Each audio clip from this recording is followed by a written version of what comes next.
Hello everyone. Welcome to गणित गुरुकुल। तो मेरे साथ आज मौजूद हैं ऋषिकेश धनलोबे। ये मेरे स्टूडेंट रह चुके हैं, अभी ये कॉलेज फर्स्ट ईयर में है ट्रिपल आईआईटी रायचूर के अंदर। तो ये मेरे लिए बहुत खुशी की बात है कि मेरा एक स्टूडेंट एक इंडियन इंस्टीट्यूट लेवल के कॉलेज में है। तो ऋषिकेश, स्वागत है बेटा आपका। Thank you sir. Uh, Rishikesh, मुझे आपसे कई सारे सवाल पूछने हैं और मैं चाहता हूँ कि जो सवालों का सिलसिला रहे ये ज़्यादातर फोकस रहे जो बच्चे 11th 12th में अभी हैं, खास तौर से वो जो अभी एग्ज़ाम, अभी अगले हफ्ते ही जेई मीन्स का एग्ज़ाम भी है, फिर जनवरी के बाद अप्रैल के अंदर भी जेई मीन्स का एग्ज़ाम है, फिर एडवांस का एग्ज़ाम है। तो उन स्टूडेंट्स के लिए और जो बच्चे आने वाले हैं जेई की प्रिपरेशन करने के लिए, उन बच्चों के लिए मैं चाहता हूँ कि हमारा सवालों का सिलसिला उन तक ज़्यादा फोकस रहे। ऋषिकेश, यस। पहली चीज मुझे ये पूछनी है बेटा कि triple IIT Raichur computer science आपके पास है। How is the college? Triple IIT कैसा कॉलेज है ट्रिपल आईआईटी रायचूर कैंपस? मस्त है एकदम सर। सर जब ऐसे गेट के अंदर जाते हैं तब उधर दिखता है ना, नाम में इंडियन दिखता है। हाँ। यस तो यस उसका एक यस। फीलिंग अलग आती है कि you are in a national college, national asset. तो यस। रजिस्ट्रेशन जैसे कि आपको एक बात बताओ तो रजिस्ट्रेशन होते हैं, आपको भी पता होगा इन सब के, जब एडमिशन होने के बाद तो वो नेशनल गवर्नमेंट साइट पर, सेंट्रल गवर्नमेंट पर रजिस्ट्रेशन होते हैं सबके, तो वी आर हाँ। Treated as a national assets. Yes like yes उसका यस। एक अच्छी बात लगती है कि देश की नजर है कॉलेज यस। पर भी और बच्चों पर भी। True institute true of true. National importance. Institute of national importance, national yes, importance. That's the very important thing. यही इसी से मुझे सिलसिले में आपसे एक बात ये पूछनी थी ऋषिकेश बेटा कि मुझे याद है आप जब तैयारी कर रहे थे आपकी क्लास में भी सब बच्चों को ये वाली बात हम कहते थे कि कोशिश करो कि इस तरीके से जो अपने colleges triple IIT NIT IIT ये इस कॉलेज में पहुंचने की। तो जैसे कि ऑब्वियसली आप मुझे ये तो नहीं बता पाओगे कि इस अभी तो आप फर्स्ट ईयर में गए हो कि ये कॉलेज में या किसी स्टेट के कॉलेज में क्या फ़र्क होगा, लेकिन क्या आपको अपने दोस्तों से बातचीत करते समय या फिर खुद भी वहाँ पे कॉलेज में रहते हुए कोई एक ऐसा अंतर समझ में आता है कि एक इंडियन इंस्टीट्यूट जैसे कॉलेज में और एक स्टेट के कॉलेज में क्या फ़र्क रह सकता होगा? Yes sir, definitely. वैसे एक्सपीरियंस, डायरेक्ट एक्सपीरियंस तो नहीं है मुझे इस चीज का, पर जो भी हम्म। मेरी इमेजिनेशन मैंने किया था, अनुभव लगाया था, अनुमान लगाया था, हाँ। उससे मुझे ऐसा लगा कि अगर मैं जैसे स्टेट में ही अगर रहूँ या फिर पुणे डिस्ट्रिक्ट में रहूँ, तो जो क्राउड मिलेगी या फिर जो मेरे स्टूडेंट्स मिलेंगे, मेरे साथ के दोस्त, नो प्रॉब्लम कि वो ज्यादा फेमिलियर हो गए बाकी स्टेट से या फिर बाकी बच्चों से, लैंग्वेज सेम हम्म। होगी, ज्यादा फेमिलियर हो गए, मैं ज्यादा कंफर्टेबल रहूंगा। यस। पर अगर मैं आउट ऑफ स्टेट जाऊँ तो कंफर्टेबिलिटी जरा कम होगी। अलग हम्म। अलग लोग मिलेंगे, स्टार्टिंग में जरा बहुत अलग लग सकता है, पर जो एक ओवरऑल माइंडसेट की ग्रोथ होगी वो अलग टाइप सी हो गई। What we call is as heuristic approach, मतलब एक टोटल इंटीग्रेटेड हाँ माइंडसेट जो हाँ। बनता है कि पूरा देश क्या सोचता है, ट्रू। ना कि एक रीजन रीजन बेस्ड बायस नहीं आएगा उससे। ग्रेट एक ग्रेट। यस। नेशनैलिटी टाइप की माइंडसेट होगा उस चीज से। जैसे कि हम बोलते हैं संस्कृत में वसुदेव कुटुंबकम, तो यस वो बेटा। लॉजिक ये अप्लाई हो जाता है। जैसे हॉस्टल, जैसे इधर लड़ाई झगड़े हो जाते थे पुणे में दोस्तों के साथ, उधर अगर 2 मिनट में लड़ाई हो जाए तो 5 मिनट बाद वही सब लोग एक साथ मिलके बैठ जाते हैं, क्योंकि उनको भी पता है उनका कोई नहीं है, हमको भी पता है हमारा उधर कोई नहीं है। हम्म। हम ही एक दूसरे के सब कुछ बन गए अभी, हॉस्टल मेट। हाँ, आपके कॉलेज में हॉस्टल में पूरे देश से अलग अलग जगहों से बच्चे होंगे। Yes, yes sir, yes sir. बड़ी बात है। जैसे एनआईटीज में 50% होम स्टेट कोटा होता है, वैसे यस। ट्रिपल आईटीज में कोई कोटा नहीं होता, okay home okay state okay वगैरह। Okay okay. Yes yes. हाँ, that I have heard of. And अच्छा, यस। हाँ, ऑब्वियसली अगर ऐसा नहीं होगा तो कोई भी रीजन बायस तो होने से रहा, बहुत ही हाँ, मिक्स क्राउड होगा। मिक्स क्राउड है। Great great great. यस। बहुत बढ़िया। तो ऋषिकेश, एक चीज़ ये पूछनी थी बेटा कि मुझे हालांकि आइडिया है इस चीज़ का, लेकिन मैं फिर भी चाहता हूँ कि इस पॉडकास्ट के अंदर सबको भी मालूम पड़े ये बात। आपकी परसेंटाइल कितनी रही थी जेई मीन्स वन में, जेई मीन्स टू में? कितने राउंड्स आपको लगे ट्रिपल आईआईटी रायचूर में सीएसई में पहुंचने के लिए? क्योंकि कंप्यूटर साइंस ऑब्वियसली एक बहुत ही एलीट ब्रांच है, तो वहां तक पहुंचना तो सब, आई थिंक आप किसी भी स्टूडेंट से पूछेंगे तो computer science is the boom. Yes, over to you. Yes sir, JEE Mains first attempt में आई थिंक सो मुझे 92 पॉइंट समथिंग परसेंटाइल थी। ओके ओके और जेई मेंस टू में 95.009 थी। Okay okay okay okay okay. Yes. And then फिर आपकी counselling के rounds वगैरह हुए? और हाँ, क्या? काउंसलिंग के राउंड्स हाँ।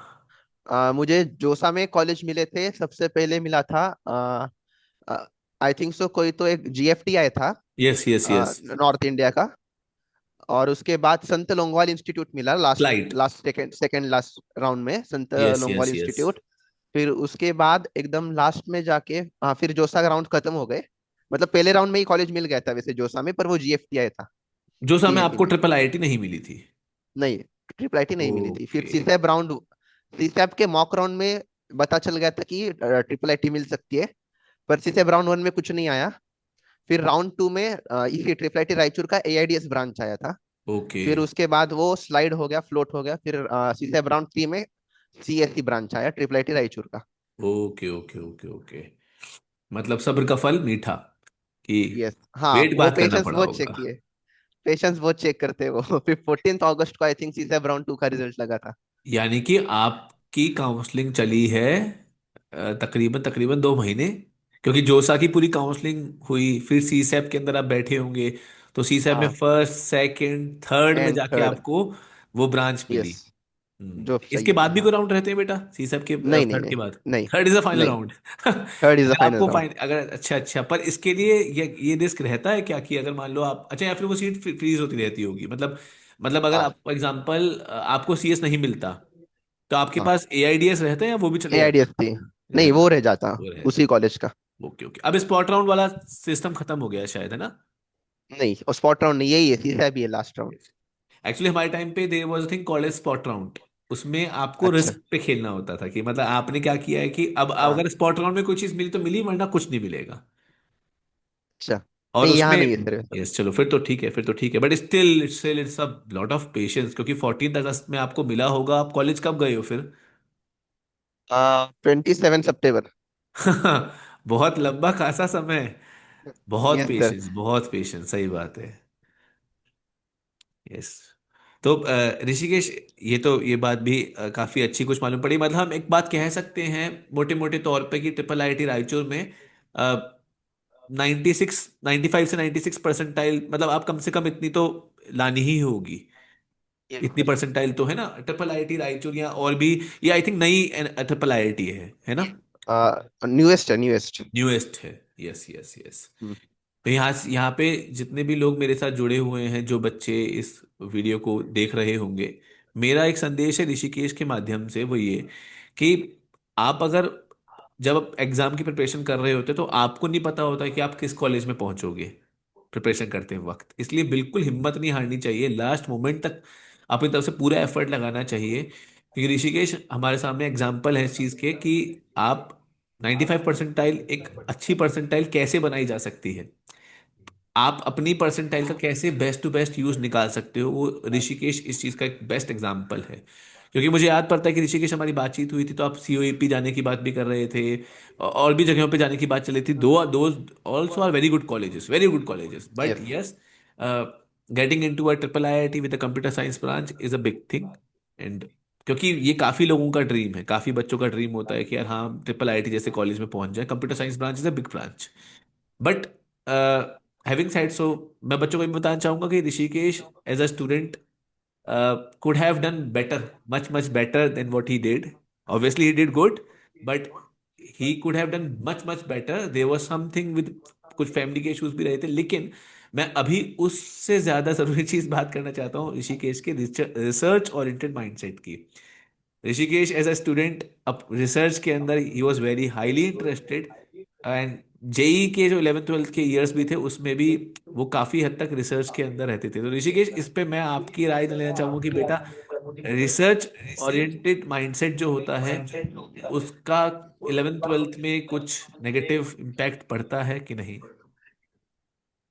यस सर, पॉजिटिव नेगेटिव दोनों साइड से इम्पैक्ट पड़ा था उस चीज का यस यस। मेरे साथ। अगर just as a magnitude of number की बात करें, मैग्नीट्यूड ऑफ परसेंटाइल, तो डेफिनेटली दो, बता नहीं अभी कितनी परसेंटाइल आ सकती थी विदाउट रिसर्च, पर मान के चल सकते कि इससे तो ज्यादा ही आती। पर दूसरा कि मतलब माइंडसेट की वजह से उसका कुछ फायदा तो हुआ, कुछ क्वेश्चंस लगाने हम्म। में, या फिर एक अप्रोच मिलने में, या फिर जिंदगी के अप्रोच में भी फायदा होता है। पर yes as a true. Magnitude wise कुछ नंबर्स में फर्क तो पड़ा उस चीज से, मेरी प्रिपरेशन में। और उसके बाद अगर कहूँ, अगर मैं अपने किसी छोटे भाई बहन को समझाना चाहता कि रिसर्च हाँ माइंडसेट है और उसे कैसे यूटिलाइज करना है, तो हाँ। मैं ये कहता कि मेंस के लिए तो ज्यादा उसका फायदा नहीं है, पर एडवांस में कुछ सवाल हो सकते हैं जिससे कि ये अप्रोच तुम्हें ज्यादा फायदा दे। क्योंकि ट्रू उसमें कुछ सवाल होते हैं जिसमें हाइपोथेटिकल सिचुएशंस देते हैं और उसमें रिसर्च करने के लिए बोलते हैं, खासकर ट्रू मल्टीपल चॉइस करेक्ट वाले, मल्टीपल ऑप्शंस वाले, ट्रू पार्शियल ट्रू। मार्किंग वाले। पर पर अभी हाँ आ, जैसे सब कुछ चक्रव्यूह में फंसने के बाद वापस में उसी सिचुएशन पे आ गया कि कॉलेज में आकर मुझे जो हमारे मैथ्स की फैकल्टी है, सर है डॉक्टर हाँ। भरत सोनी सर, अच्छा उन्होंने फिर। मुझे वापस रिसर्च में ले लिया है, मैथमेटिक्स में बढ़िया, बहुत बढ़िया, बहुत बढ़िया। प्रोजेक्ट दे दिया। ये बहुत अच्छी बात है। ये कॉलेज के अंदर मतलब मैं ऋषिकेश मतलब बेटा पता है मैं क्या कहना चाह रहा था आपके माध्यम से कि जैसे आप एक दफा कुछ 8 10 या शायद 15 पन्नों का मेरे पास कुछ डॉक्यूमेंट लेकर आए थे कि आई हैव प्रूव्ड समथिंग, कुछ एलिप्टिकल ऑर्बिट वगैरह के बारे में बातें हो रही थी। तो I was very happy about it, but at the same time ये होता है कि जैसे आप एज ए स्टूडेंट वैसे स्टूडेंट लगते थे कि आप अपने बैच के अंदर में से यू विल स्कोर हाईएस्ट, आपने किया होगा हाईएस्ट, लेकिन मतलब आपका जो प्रिपरेशन का लेवल था वो यही था कि आपकी 97 98 परसेंटाइल वाले लिस्ट में। और मैं ऐसा नहीं कह रहा हूँ, आप ऑब्वियसली अभी भी अच्छे कॉलेज में हो, अच्छे प्रोजेक्ट के अंदर उस रिसर्च माइंडसेट को वो आपकी आगे भी हेल्प ही करने वाला है। लेकिन मैं उन बच्चों के लिए खास तौर से यहाँ पे बात करना चाह रहा हूँ ऋषिकेश, जो भी 11th 12th में हैं और वो कभी कभी ना अपने रिसर्च ओरिएंटेड माइंडसेट को कैप नहीं कर पाते। मतलब व्हाट दे डू कि वो उसमें घुस जाते हैं अंदर तक। बट मतलब जैसे आप यहाँ पे खुद ही अपनी एक बात कह पा रहे हो कि उसकी वजह से परसेंटाइल पे इम्पैक्ट तो पड़ा था। तो यस सर। अगर जैसे जो रिसर्च की तरफ माइंडसेट हो, हम ऐसा कर सकते हैं कि एक कोई स्टूडेंट को अगर रिसर्च की तरफ मन हो तो वो अपनी एक डायरी मेंटेन करे, उस डायरी में अपने पॉइंट्स लिखता रहे चीज़ों के कि जैसे ही मेरी कॉम्पिटेटिव एग्जाम खत्म हो जाएंगे तब मैं इसमें लिख जाऊंगा। क्योंकि बिकॉज आई थिंक जेई के अंदर एडवांस में तुम ठीक कह रहे हो, ऑब्वियसली कुछ क्वेश्चंस के अंदर उतना सोचने पे अच्छा अच्छा है, लेकिन जितना इनपुट है उतने उतना करस्पॉन्डिंग आउटपुट हाँ नहीं है कॉम्पिटेटिव नहीं है सर, एग्जाम के नहीं है। पॉइंट से। हम्म। तो मेरा एक पॉइंट था, लेकिन यस ऋषिकेश, ये रिसर्च ओरिएंटेड माइंडसेट आपको आगे बहुत लेके जाएगा। आप जैसे बता रहे हो अभी भी प्रोजेक्ट आपको मिल गया है, वेरी गुड बेटा। एंड ये ऑब्वियसली ये चीज सब बच्चों को के लिए भी एक मैसेज है कि ऐसा नहीं है कि कुछ खराब चीज है, पर बच्चों क्या करें, सिस्टम ऐसा है कि कॉम्पिटेटिव एग्जाम पहले क्लियर करोगे तभी तो आप एक अच्छे इंस्टीट्यूट में पहुंच के वहां पे रिसर्च के बारे में चीजें देख पाओगे।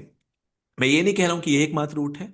आप फिर जेई का रूट ऑप्ट ना करें, वो स्टूडेंट जिसको ऐसा लगता है कि मैं बहुत ही रिसर्च में इंटरेस्टेड हूँ, पर अगर आप मैनेज कर सकते हो तो सिर्फ अपने जेई के ईयर्स में जब भी आप प्रिपरेशन कर रहे हो तो आप उसको थोड़ा कैप लगा दो कि यार अभी नहीं, 11th 12th में तो आई थिंक कैप लगाया जा सकता है।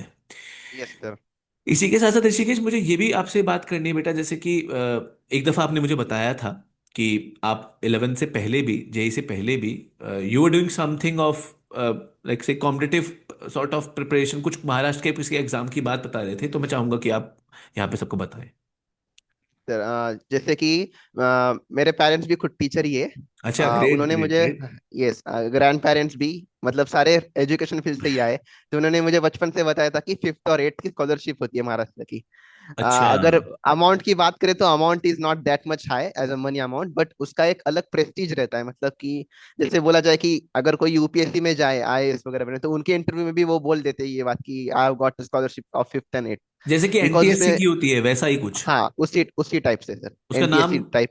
अच्छा। Maharashtra state scholarship, fifth okay okay. Standard और 8th स्टैंडर्ड, ओके ओके। शिष्यवृत्ति कहते हैं उसे। शिष्य वृत्ति। शिष्यवृत्ति आप मुझे बताना, मैं इसका इस वीडियो में इसका लिंक लगा दूंगा, है ना? आप मुझे यस बताना सर। इसके बारे में। और हाँ। यस, बहुत पहले वो 4th स्टैंडर्ड और 7th स्टैंडर्ड में होती थी, पर अभी अभी उस 5th और 8th में होती है। अच्छा, ओके ओके हाँ, ओके। तो उसमें जैसे पुणे में, पुणे के सेक्शंस किए जाते हैं उसमें। और जैसे मैं पुणे एमएनपी वेस्ट में पढ़ता था, ओके। सॉरी ईस्ट में पढ़ता, एमएनपी ईस्ट, महानगर पालिका पुणे ईस्ट सेक्शन में। तो ठीक है। उस ईस्ट सेक्शन में मैं फर्स्ट आया तो ही मुझे स्कॉलरशिप मिलेगी, ऐसा होता था। तो दोनों टाइम मुझे मिली वो, 5th और 8th। Great great great great, बहुत Yes. बढ़िया बेटा। मैं स्कूल का फर्स्ट स्टूडेंट था जिसे दोनों, पहली बार में मिली और दूसरी बार में मिली। क्या बात, बहुत बढ़िया बहुत बढ़िया। तो आपने और अच्छा जो बाकी, उस, हाँ हाँ। और बाकी जो मैंने आपको बताया था कि ओलंपियाड्स वगैरह होते हैं सिल्वर जोन फाउंडेशन के। Yes yes, you told me आया, हाँ आपने बताया था मुझे सिल्वर जो आपने आपने अपने 10वीं तक ओलंपियाड्स वगैरह दिए थे। यस। जिसने आपकी तैयारी को और बेहतर बनाया था। यस, मतलब यस। एक ज्यादा शॉक नहीं लगा, जो कहते हैं ना, शॉक लगा कि जो 10th तक हम थ्योरी बेस्ड क्वेश्चन पेपर लिखते थे, आंसर शीट लिखते थे थ्योरी बेस्ड, या फिर समरी लिखते थे, या फिर क्वेश्चन सॉल्व करते थे, step by step marking maths की यस फेमस होती थी यस यस कि यस। मैथ्स में स्टेप बाय स्टेप करो, ये सब करो, टू फाइंड गिवन वगैरह। उससे जो 11th 12th में शिफ्ट आता है तुरंत से, हम्म कि तुम्हें सिर्फ OMR भरना है, 75 क्वेश्चंस ना दिख रहे ना उसके आंसर दिख रहे, सिर्फ हम्म तुम्हें सर्कल करना है। और जैसे कि जेई मेंस में लास्ट के न्यूमेरिकल क्वेश्चंस होते हैं, वो तो सबसे हम्म। बड़े रिस्क होते हैं, अगर आंसर आया है तो आएगा, वरना कुछ नहीं आएगा, तुक्का यस। भी नहीं मार सकते उसमें। तुक्का भी नहीं मारते, तुक्का तो वैसे भी नहीं मारना होता। ऋषिकेश। लेकिन हाँ, यहाँ जो ऋषिकेश बात कह रहे हैं, मैं खुद इस बात को दोहराऊंगा कि ठीक है, जो लोग 11th 12th में भी देख रहे होंगे वो कुछ नहीं कर सकते हैं, वो जाके अपना 9th 10th नहीं चेंज कर सकते हैं। लेकिन अगर कोई 9th 10th का स्टूडेंट, 8th का स्टूडेंट ये बात देख रहा हो, या और पुराना कोई स्टूडेंट देख रहा हो इस बात को, और वो इसकी अहमियत को समझे कि आप पहले से ही, अब इसका मतलब ये नहीं है कि आप जेई की तैयारी शुरू करें, पर आप कोई भी एग्जाम की प्रिपरेशन शुरू करें based upon your interest. Rishikesh ने कुछ एग्जाम्स के बारे में बताया, कुछ के बारे में मैं भी बता देता हूँ। एक जेएमओ होता है, जूनियर मैथ्स ओलंपियाड, जो इंस्टीट्यूट ऑफ मैथमेटिक्स एजुकेशन कराता है। इसके ऊपर भी मैंने एक वीडियो बनाई हुई है, तो अगर कोई बच्चा 5th 6th स्टैंडर्ड में, 7th 8th स्टैंडर्ड में, वो उस वीडियो को देख सकता है, उसका पूरा प्रोसेस समझ सकता है। इसके अलावा आईओक्यूएम का एग्जामिनेशन होता है। तो ऋषिकेश ने तो बताया ओलंपियाड्स वो प्राइवेट ऑर्गेनाइजेशंस के हैं, लेकिन जिनकी मैं बात कर रहा हूँ आईओक्यूएम की, वो गवर्नमेंट ओलंपियाड है, और वो बहुत टफ होते हैं। पर ये again based upon the interest and based upon your level कि आप कैसे कैसे लेके जा रहे हो। पर yes, these exams should be given so that आप 11th में आए तो आपको शौक ना लगे, जैसा कि ऋषिकेश ने कहा। ऋषिकेश बेटा, बिफोर कंक्लूडिंग आवर पॉडकास्ट, क्योंकि बहुत अच्छी बातचीत हमारी हो रही है, लेकिन मैं भी आपका ज़्यादा समय लूंगा, आपका कॉलेज की छुट्टियों का समय है। तो मैं ये बस आपसे और जानना चाहूँगा, क्योंकि मुझे याद है कि आप टीचर्स डे वगैरह वाले प्रोग्राम पे ड्रामेटिक्स का कुछ कुछ करके दिखा देते थे। तो आई आई थिंक, और ऐसा रहा भी है कि आप बड़े मल्टी फैसेटेड रहे हो, बहुत सारे इंटरेस्ट आपके रहे हैं। तो आप 11th 12th में उन इंटरेस्ट से आपको फायदा कैसे होता था, और क्या कभी कोई नुकसान भी होता था? क्योंकि जैसे कि मतलब हमें एक आइडिया मिल जाए कि किस तरह की हॉबीज, किस तरह के इंटरेस्ट हमारे लिए ऐसे हैं कि जो हमें प्रोडक्टिविटी में और लेके जाएंगे, और किस तरह के इंटरेस्ट ऐसे हैं जो कहीं ना कहीं हमें थोड़ा ड्रैग कर सकते हैं अपनी प्रिपरेशन से, एज एज योर एक्सपीरियंस, तुम्हारे अनुभव के हिसाब से। ये सर, जैसे कि बचपन से ही मुझे स्पीचेस देना या फिर स्टेज परफॉर्मेंस ज्यादा पसंद थे। तो उसी तरह से मुझे वो जो भी हॉबीज की बात करूँ, तो मुझे सिनेमाटोग्राफी, मूवीज, नॉट जस्ट कि देखना, पर उस पर वापस सोच विचार करना, या फिर उसी हीरो की एक्टिंग कर देना, बढ़िया या फिर बढ़िया। डायलॉग्स लर्न करना, या फिर मूवीज देखना, हम्म। पियानो, और जो रिलीजियस टेक्स्ट होते हैं जैसे कि शिव महापुराण, भगवत गीता, चाणक्य नीति, ये सब पढ़ के, मतलब एज अ रिसर्च ओरिएंटेड, वो भी उसमें भी रिसर्च ही करना चाहता था मैं। ग्रेट तो ग्रेट वो सब तो ग्रेट। मेरी हॉबीज थे ही। पर जैसे 11th 12th का जो क्रूशल समय था जेई के लिए, जो कि पहले तो नहीं समझ आया कि क्रूशल है, पर जैसे जैसे वो तो है। जैसे जे, जैसे जैसे जनवरी पास आती गई, वैसे वैसे समझ आ गया कि अभी तो सारी हॉबीज पर कंट्रोल करना पॉसिबल नहीं है। हम्म। तो मैंने खुद उस हॉबीज को ऐसे दो सेक्शंस में डिवाइड किया। एक सेक्शन जिसका अभी अभी के लिए एज अ शॉर्ट टर्म मुझे जेई के लिए कुछ फायदा नहीं होने वाला है, जैसे कि मूवीज देखना, कुछ फायदा नहीं, अभी तो कुछ नहीं है। ट्रू। आ, पर बाकी जैसे कुछ चीजें थी, जैसे कि थोड़े बहुत रिलीजियस टेक्स्ट, जैसे कि फ्री टाइम में पढ़ लिया, या फिर पियानो, जैसे मैं बताया आपको सिंथेसाइजर बजाता हूँ मैं, यस तो यस वो कुछ टाइम के लिए as a meditative therapy. Yes. True true true. तो उस वो हॉबीज मैंने कंटिन्यू रखी। तो ऐसे एक हॉबीज जिसका कुछ अभी फायदा नहीं है जेई के टाइम में, वो मैंने कुछ देर के लिए पॉज रख कर ली। और जो हॉबीज मुझे लगा कि that can help me in a round about way, hmm mostly based on psychological factor, physically तो कुछ ऐसी नहीं है, पर हम्म। साइकोलॉजिकल फैक्टर में वो मुझे काफी अच्छा हेल्प किया उसने, जैसे कि पियानो हो गया, या फिर जैसे मैंने अपनी क्लास में भी परफॉर्म किया था एक बार, एक शिव यस। तांडव स्तोत्र बोला था। हाँ, तो आई गॉट टू नो। मेरे सामने तो नहीं बोला ये था, पर I teachers got today, no कि हाँ हाँ हाँ। यस, टीचर्स डे था उस दिन। Yes yes yes. यस। तब दिव्यांशु सर जो है हमारे केमिस्ट्री के, उन्होंने बोला था कि एक ऐसे ही कुछ, तो मेरे लिए अच्छा ही बोला था कि बुद्धि भी उसकी चलती है जिसके साथ भगवान होते हैं। बिल्कुल बिल्कुल, एकदम सही बात कही ऋषिकेश ने। और मतलब ये बात तो मैं मैं भी बहुत दावे के साथ कह सकता हूँ कि बुद्धि भी उसकी चलती है, इसके साथ भगवान हो। भगवान का किसी धर्म से वास्ता नहीं है, भगवान का अपनी अपनी अंतरात्मा से वास्ता है। तो ऋषिकेश ने जैसा कहा कि रिलीजियस टेक्स्ट पढ़ना कहीं ना कहीं वो एक बहुत अच्छी पॉजिटिव जोन में रखता है, क्योंकि एग्जाम की प्रिपरेशन में कई बार ऐसे मोमेंट्स आएंगे कि आपको ना बहुत नकारात्मक महसूस होगा कि क्या चल रहा है ये, कुछ सब कुछ खराब चल रहा है, कैसे हो रहा है ये, क्या चल रहा है। ऐसे मौकों पर आपको रिलीजियस टेक्स्ट बहुत मोटिवेशन देते हैं, बहुत पॉजिटिविटी देते हैं। तो ये बात तो बिल्कुल आपने एकदम ठीक कही बेटा। और फिर एक बात ऐड करूँ तो जो आपने एक बार बताया था कृष्ण की चेतावनी, जो आपने कविता बोली थी आपके कॉलेज टाइम पे, ये तो मैं प्लान कर रहा हूँ कि मैं भी वो बोलूँ फ्रेशर्स पर। अच्छा, बढ़िया बढ़िया बढ़िया ऋषिकेश। ये बहुत अच्छी बात है ऋषिकेश, आप बहुत डाइवर्स इंटरेस्ट के हो, मतलब क्योंकि कई बार ये लोगों को पचती नहीं बात कि किसी का इंटरेस्ट रिसर्च ओरिएंटेड कोई हो और वो कल्चरली भी बहुत ऐसा हो कि उसे कल्चर में बहुत इंटरेस्ट आता हो, आर्ट्स कल्चर के अंदर, given a research oriented person. So it's a very good sangam, बहुत बढ़िया संगम है ऋषिकेश बेटा। इसको हमें कंटिन्यू करना है। और मैं तो ये मानता हूँ कि आप जितने भी लोग ऋषिकेश के इस पॉडकास्ट से समझ पा रहे होंगे कि देखिए, पढ़ाई जो है वो कहीं ना कहीं, मतलब जो अच्छे से पढ़ाई कर रहा होता है वो कहीं ना कहीं अपनी और चीज़ें भी अच्छे से कर रहा होता है। मतलब मैं ऐसा नहीं मानता हूँ कि पढ़ाई आपको दबा देती है या आपको ऐसा कर देती है। ऑब्वियसली कुछ कुछ चीज़ें हैं जो आपको कॉम्पिटेटिव एग्जाम की प्रिपरेशन के टाइम पर थोड़ी बस बांध के रखनी होती है। बांध के रखने का मतलब ये नहीं कि उनको बंद करना है, थोड़े समय के लिए बांध के रखना है। तो ऋषिकेश इस बात की जीते जीते जागते एग्जाम्पल है कि कैसे अपनी उन चीज़ों को, क्रिएटिव जो चीज़ें हैं उनको आप कॉलेज में जाके बहुत बढ़िया तरीके से लिबरेट कर सकते हो, है ना। और ऋषिकेश अभी तो पूरा long way to go, you have a very long way to go, आप बहुत सारी चीज़ें करोगे बिल्कुल बेटा, all the very best career के अंदर, यस। है ना। कोई और चीज़ जो आप ऐड करना चाहते हो ऋषिकेश? कुछ और चीजों में अगर मैं कहूँ तो, कि लास्ट मोमेंट पे जाके कुछ अलग सपने देखना सबसे बुरी बात वो है। मतलब जैसे कि आपने क्लास में भी बोला था कि कुछ लोगों की इच्छा नहीं होती जेई करने की, पर हम्म। कुछ फोर्सेस, एक्सटर्नल फोर्सेस की वजह से वो कर लेते हैं। और हम्म। फिर बाद में जो खुद को दोष देना चाहिए था वो पेरेंट्स पे दोष डालते, या फिर जिसने सजेस्ट किया था, या फिर टीचर्स पे ही दोष डालते कि आपका जैसे कोई बोलता है कि आपका पढ़ाना ही मुझे समझ नहीं आता इसलिए मुझे जेई नहीं हुई, तो वो तो गलत चीज है। अगर यस यस। जैसे पिरामिड बनता है कि अगर बेस स्ट्रांग हो, फाउंडेशन स्ट्रांग हो, और आगे अगर मेहनत कंटिन्यू रखी जाए तो एट द टॉप पहुंचते हैं। मैं ऐसा नहीं करो कि मैं I am at the top most position, but मैं देख पा रहा हूँ कि मैं टॉप पर पहुंच सकता हूँ, और हम्म। अभी अच्छे बेस पर हूँ, इतना तो मैं कह सकता हूँ। बढ़िया। जैसे कि मैथ्स में भी मुझे कितने, टेंथ में आउट ऑफ थे 100 out of 100। Good good, great great great. मैं, आपने जो ये ये बात कही वो बात बिल्कुल सही है कि अपनी सही बात है कि जब आप बिल्कुल एग्जाम के करीब हो तो कुछ और सपने सोचना या सोचना कि ऐसा होता यस। वैसा होता, वो बहुत बड़ी बेवकूफ़ी वाली बात है। आपके पास जो चीज़ इन हैंड है आप उस पर फोकस करो। ट्रू। यस, बिल्कुल जितना सही अपने पास खुद अभी जितना टाइम या फिर जितने मेंटल स्ट्रेंथ, मेंटल एबिलिटी अभी जितनी हो पढ़ाई हो उसका 100% ऑप्टिमाइजेशन ही एट लास्ट फाइनल आंसर होता है चीज का। ट्रू। और उसी पर अभी मैथ्स के हमारे जो मैथ्स फैकल्टी है ट्रिपलेट रायचूर के, उन्होंने इसी चीज हाँ। पर रिसर्च करने के लिए दिया है कि how to optimize your all resources efficiently using maths numerical optimization method. Nice nice. कहीं ना कहीं रिसर्च का रियल लाइफ की चीज़ों से बहुत वास्ता होता ही है। ट्रू। यस।